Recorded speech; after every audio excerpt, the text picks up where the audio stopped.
சரி, நேத்தி நான் உங்ககிட்ட என்ன சொன்னேன்? படிக்கும்போது நான் ஒரு காலத்தில் வந்து வார்த்தையை விட்டு விட்டு படித்தேன்.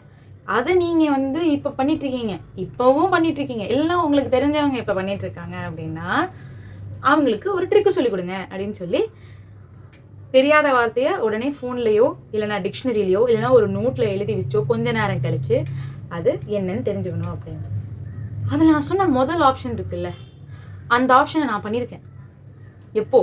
புதுசாக நாவல் படிக்கும்போது தெரியாத வார்த்தையெல்லாம் வரும். உடனே வந்து அங்கே பக்கத்தில் இருந்த ஃபோன் அப்படி எடுத்து அப்படியே டைப் பண்ணி அந்த வார்த்தைக்கு மீனிங் என்ன அப்படின்னு பார்த்துருக்கேன். ஆனால் இதுலேயும் ஒரு பிரச்சனை இருக்குது. என்ன பிரச்சனை அப்படின்னா, வார்த்தையோட மீனிங்கை பார்த்துட்டு நான் ஃபோனை கீழே வைக்கணும் தானே. நான் ஃபோனை கீழே வச்சதே இல்லை. என்ன மாதிரி நிறையா பேர் இந்த ஒரு சிச்சுவேஷன் இல்லை, வெவ்வேறு சிச்சுவேஷனில் வேறு எதுக்கோ ஃபோனை எடுத்து ஃபோனை கையிலேயே வச்சுட்டு இருந்ததுக்கெல்லாம் உண்டு. இந்த மாதிரி வச்சுட்டு இருந்தா என்னென்ன நடக்குது? நம்ம ஒரு வார்த்தைக்கு என்னையே எக்ஸாம்பிளாக எடுத்துக்கிறேங்களேன். நான் ஒரு வார்த்தைக்கு மீனிங் பார்த்தேன். எனக்கு அப்போ மேலே ஒரு வாட்ஸ்அப் நோட்டிஃபிகேஷன் வருது. நான் அப்போ அந்த வாட்ஸ்அப் நோட்டிஃபிகேஷனாக பார்க்குறேன். அந்த நோட்டிஃபிகேஷனில் நான் உனக்கு மெயில் அனுப்பிச்சிருக்கேன்னு சொல்கிறாங்க. நான் மெயிலை போய் பார்க்குறேன். அந்த மெயிலுக்கு நான் ரிப்ளை மெயில் கொடுக்கறதுக்கு எனக்கு வந்து ஒரு வெப்சைட்லேருந்து லிங்க் வேணும். அந்த லிங்கை போய் எடுக்கிறேன். அந்த வெப்சைட்டில் இருக்கிற லிங்க்கில் இருக்கிற கண்டென்ட் எனக்கு ரொம்ப பிடிச்சிருக்கு. நான் அந்த கண்டென்ட்டை போய் படிக்கிறேன். அதுக்கு ரிலேட்டடாக நான் ஏதாச்சும் வீடியோஸ் இருக்கான்னு போய் பார்க்குறேன். இந்த மாதிரி நான் பார்த்துட்டு வாட்ஸ்அப் பார்த்தா 1 மணி நேரம் ஆயிடுச்சு நான் இதை பார்க்குறதுக்கு. என்னத்தை பார்க்குறதுக்கு? அந்த ஒரே ஒரு வார்த்தையோட மீனிங்கை பார்க்குறதுக்கு. இதுக்கெல்லாம் இங்கிலீஷில் ஒரு பேர் ஒன்று இருக்குது. அது ரொம்ப ஃபேன்சியாக இருக்குது. எனக்கு அந்த ஃபேன்சியான பேரை பார்த்த உடனே இதை நான் சொல்லியே ஆகணும் அப்படிங்கிற மாதிரி இந்த சிச்சுவேஷனுக்கு வந்துட்டேன். என்ன பேர் தெரியுமா? Popcorn brain. அது என்ன popcorn brain?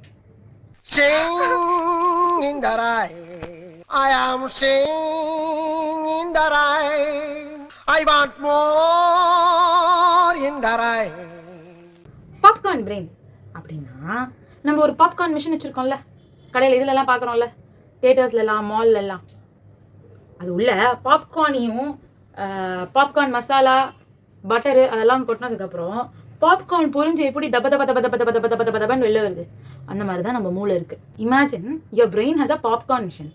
Normally, our brain processes information in a steady pace, but when we bombard it, when we constantly give so much information to the brain, it works like a rapid fire, having a lot of digital inputs. Like என்னோட கதையில் சொன்னேனே முன்னாடி எனக்கு நடந்ததுன்னு, ஒரே ஒரு வேர்டோட meaning பார்க்க போய் வாட்ஸ்அப், மெயில், வெப்சைட்டு, யூடியூப் திருப்பி சுற்றி வந்து அந்த வார்த்தைக்கிட்ட நின்னா எனக்கு 1 hour போச்சு. யார் இந்த பாப்கார்ன் பிரெயினுங்கிற வார்த்தையை கண்டுபிடிச்சா? அதோட ஒரிஜினல் மீனிங் என்ன?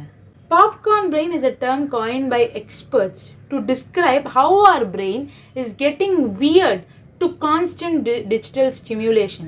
ஒரு நோட்டிஃபிகேஷன் வந்தால் நம்ம இருக்கிற வேலையை விட்டுட்டு அப்படியே அந்த நோட்டிஃபிகேஷன் பார்க்க போயிடுறோம்.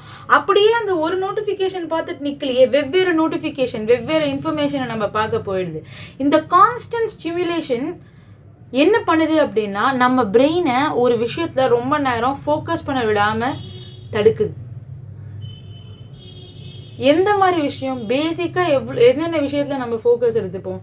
படிக்கிறது, இல்லைனா வந்து ஒரு ஃபேஸ் டு ஃபேஸ் கான்வர்சேஷன், இந்த ஒரு படம் பார்க்கறது, எதிலையுமே வந்து ஒரு கான்ஸ்டன்ட் லாங் ஃபோக்கஸ் இல்லை. நம்ம பிரெயின் வந்து high speed, high intensity and input on anything else. நம்மளை போர் ஆக்காமல் என்னென்னலாம் வச்சுருக்குமோ இம்மீடியட் கிராட்டிஃபிகேஷன் வருது, அது எல்லாத்துக்குமே நம்ம பிரெயின் போயிடுது. சரி, இதை எப்படி ஸ்டாப் பண்ணலாம்? 3 ரூட் இருக்குது. 20-20-20 ரூல். 20 minutes 20 feet தள்ளி 20 seconds ஆச்சு ஒரு விஷயத்தை பாருங்கள். Concentrate on that. மைண்ட்ஃபுல்னஸ்.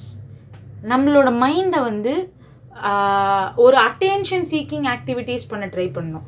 மெடிடேஷனோ ரீடிங்கோ அந்த மாதிரி. அதுக்கப்புறம் ரொம்ப ரொம்ப ரொம்ப ரொம்ப முக்கியமான ஒரு விஷயம், even a lot of applications, phone applications are helping that. Setting time boundaries to the applications what we use. 30 minutes, 40 minutes, 1 hour. என்னோடய ஃபோனில் இப்போ வரைக்குமே நான் மொத்தமாக ஒரு நாளைக்கு வாட்ஸ்அப் 1.5 மணி நேரம் தான் பார்க்கலாம். அண்ட் வாட்ஸ்அப்பை தவிர்த்து வேறு எந்த அப்ளிகேஷனோட நோட்டிஃபிகேஷனும் என்னோடய ஃபோனில் வரவே வராது. ஏன்னா எல்லா அப்ளிகேஷன் நோட்டிஃபிகேஷனையும் ஆஃப் பண்ணி வச்சாச்சு. ஒரு சில அப்ளிகேஷன் இருக்கும் இது தேவையில்லை அப்படின்னு. அந்த அப்ளிகேஷனுக்குலாம் நோட்டிஃபிகேஷன் ஆன் பண்ணிவிட்டு மீதி எல்லாத்துக்குமே ஆஃப் பண்ணி வச்சுருக்கலாம். அப்படி ஆஃப் பண்ணி வைக்கும்போது we are making sure that our concentration is not getting diverted to anything. And remember, technology has its own perk. and it's crucial to give our brain the downtime that the brain actually needs. So next time you find yourself endlessly scrolling, take a moment to unplug the situation. Later your brain will thank you. Bye bye.